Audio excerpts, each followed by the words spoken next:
حضرت حرم بن حیان تابعی ہیں، فرماتے ہیں جب میں نے یہ حدیث سنی نا کہ نبی پاک علیہ السلام نے فرمایا ہے کہ حضرت اویس کرنی ان کی دعا کی برکت سے اللہ میری امت کے لوگوں کی بخشش کرے گا، اور جب میں نے یہ سنا کہ حضرت مولا علی جیسے لوگ،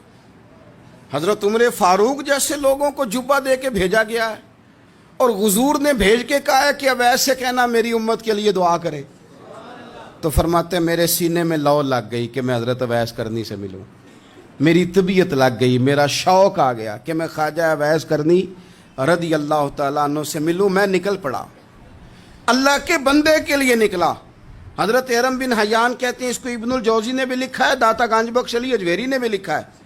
کہتے ہیں میں ڈھونڈنے لگا حضرت اویس کرنی کو، بڑے شہروں میں گیا پر وہ ملے نہیں۔ داتا صاحب کہتے ہیں وہ حال والے آدمی تھے، ان پر بھی حال تاری رہتا تھا، اسی کسے دے کچھ نہیں جے لگ دے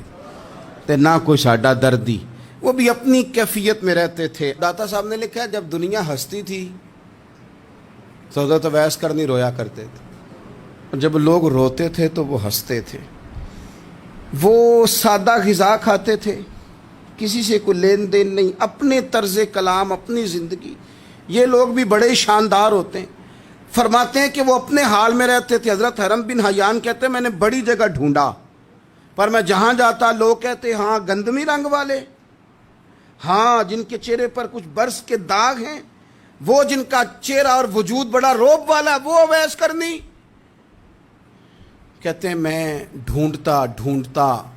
جس شہر میں جاتا لوگ کہتے وہ آئے تھے پر چلے گئے۔ وہ کسی نے کہا تھا نا اویسیوں میں بیٹھ جا، بلالیوں میں بیٹھ جا، صفیں تو سب بچھی ہیں تو عشق والیوں میں بیٹھ جا۔ فرماتے میں وہ صفیں تلاش کرتا ڈھونڈتا، نہ ملے مجھے، بالآخر میں عراق پہنچ گیا۔ نہر فرات کے کنارے ساری دنیا سے علیحدہ ہو کے وضو کر رہے تھے۔ کہتے ہیں میں پیچھے کھڑا ہوں، میں نے جا کے کہا السلام علیکم، تو حضرت اویس کرنی چہرہ اٹھا کے کہنے لگے وعلیکم السلام حرم بن حیان۔ تو میں نے کہا حضور آپ مجھے جانتے ہیں؟ فرمانے لگے عارف تو روحی من روحی کا، میری روح تیری روح کی جاننے والی ہے۔ کہتے ہیں میں نے کہا حضور کو نصیحت کر دیں، تو فرمانے لگے پہلی نصیحت تو یہ ہے کہ آج کے بعد مجھے ملنے نہ آنا، میں نہیں پسند کرتا، میں تنہا رہنا چاہتا ہوں، مجھے نہیں شہرت اچھی لگتی، میرا نہیں دل کرتا لوگ میرے پیچھے بھاگیں، آج آیا ہے آج کے بعد نہ آنا، بس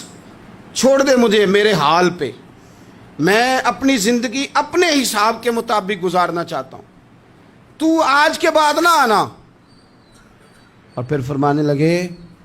اگلی نصیحت یہ ہے کہ جو رب نے تجھے دے دیا ہے نا اس پہ راضی ہو جا، اگر اس پہ راضی نہیں ہوگا تو تکلیف میں رہے گا۔ فرماتے ہیں میں نے پھر کہا میرے لیے دعا کر دیں، تو انہوں نے ہاتھ اٹھائے، کہنے لگے یا اللہ میری اور اس کی جنت میں ملاقات کرا دینا۔ تو انہوں نے چہرے پہ ہاتھ پھیرے اور فرمانے لگے اب تو جا، میں کوشش کروں گا تجھے دعاؤں میں یاد رکھوں، تو بھی کوشش کرنا مجھے دعا میں یاد رکھنا۔ فرماتے ہیں یہ کہتے کہتے نا وہ رستہ بدل گئے، اور گلی کا کونا وہ جب مڑے تو پھر میں ڈھونڈتا رہا، دوبارہ زندگی بھر ملے نہیں، لیکن میرا پیار سچا تھا،